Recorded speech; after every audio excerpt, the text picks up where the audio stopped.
BJP ఉంది ఇప్పుడు present కాబట్టి డెఫినెట్ గా బీజేపీని క్వశ్చన్ చేస్తాం. బీజేపీని క్వశ్చన్ చేస్తున్నందుకు యాంటీ హిందూ అంటున్నారు.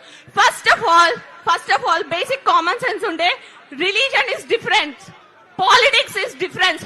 Religion is personal beliefs, politics is societal governance. దానికి తేడా తెలుసుకొని మాట్లాడండి. యాంటీ హిందూస్ అనడానికి ఫస్ట్ ఆఫ్ ఆల్ ఎవరి రిలీజియన్ కి వాళ్ళకి స్ట్రాంగ్ లాయల్టీ లేదా? ఒక పార్టీ మధ్యలో నిల్చొని ఈ రిలీజియన్ ని కాపాడతా అంటేనే నడుస్తుందా? అంత ఇన్ఫ్లుయెన్షియల్ మైండ్సా మీరందరూ? మీ రిలీజియన్ కోసం మీరు నిలబడలేరా? నాకు అర్థం కాదు. గవర్నమెంట్ ని క్వశ్చన్ చేయాల్సింది స్టేట్ సరిగ్గా నడవనప్పుడు, సిస్టమ్ ఫెయిల్ అవుతున్నప్పుడు. రిలీజియన్స్ కోసం కాదు. Politics is different and religion is different. అవి రెండింటిని వేరుగా చూసి మన నాయకుల్ని ఎన్నుకున్న రోజు మన బతుకులు బాగుపడతాయి. అది తెలుసుకోండి. ఫస్ట్ క్యాస్ట్ ని బట్టి, రిలీజియన్ ని బట్టి వీళ్ళు నా కులముడు, వీడు నా రిలీజియన్, నేను ఈయనకు ఓటేస్తే మా కులం బాగుపడుతుంది, మా రిలీజన్ బాగుపడుతుంది అనుకున్న రోజులు అట్లాంటి ఓట్లేసే వాళ్ళ బతుకులు మారవు, మా బతుకులు మారనివ్వరు. ఇది మార్చుకోండి first. And one more thing, ఇది కేవలం నీట్ పేపర్ లీక్స్ విషయం కాదు. మళ్ళీ చెప్తున్నాం.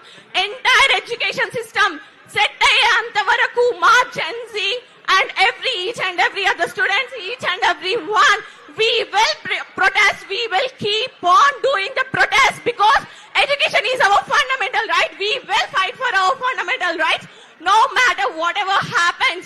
And ingokati, ప్రొటెస్ట్లు చేస్తున్నందుకు ఫాల్స్ కేసులు పెట్టి బుక్కలలో పెడతారా? పెట్టండి. ఒక్కరిని పెడతారు, ఇద్దరిని పెడతారు, మా తర్వాత సపోర్ట్ ఇంకొకరు వస్తారు, ఆ తర్వాత సపోర్ట్ ఇంకొకరు వస్తారు. అందరినీ తీసుకుపోయి మీరు బొక్కలు పెట్టిన తర్వాత మా రక్తమే ఇట్లుంటే మమ్మల్ని అన్న మా తల్లిదండ్రుల రక్తం ఎట్లుంటది? పిల్లల్ని తీసుకుపోయి ఫాల్స్ కేసులు పెట్టి మీరు బొక్కలలో పెట్టుంచితే మా తల్లిదండ్రులు ఊరుకుంటారా? తల్లిదండ్రులు కూడా దిగుతారు ప్రొటెస్ట్ లకి. దేశం ప్రొటెస్ట్ లో దిగిన తర్వాత ప్రాపర్ గవర్నెన్స్ కోసం ఒక్కడివి సెంట్రల్ లో కూర్చొని ఏం చేస్తావు? You have to be accountable for that. Central లో నిల్చోవడం కాదు, ప్రజల ఓట్లని దోచుకొని సెంట్రల్ లో నిల్చోవడం కాదు. ఆ ప్రజలకి మళ్ళీ నమ్మకం కలిగి మళ్ళీ ఓటేయించుకునేలాగా పని చేసి చూపించండి. రెస్పాన్సిబుల్ గా పని చేయండి. మీరు చేసే పనులకి అకౌంటబుల్ గా ఉండండి. కంప్లీట్ జెన్సీకి ఈ పాలిటిక్స్ పైన, పొలిటికల్ లీడర్స్ పైన నమ్మకం పోయేలాగా చేసుకోకండి.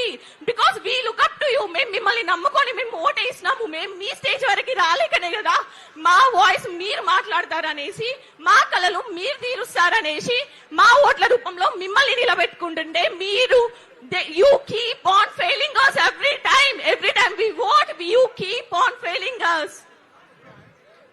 Thank you very much.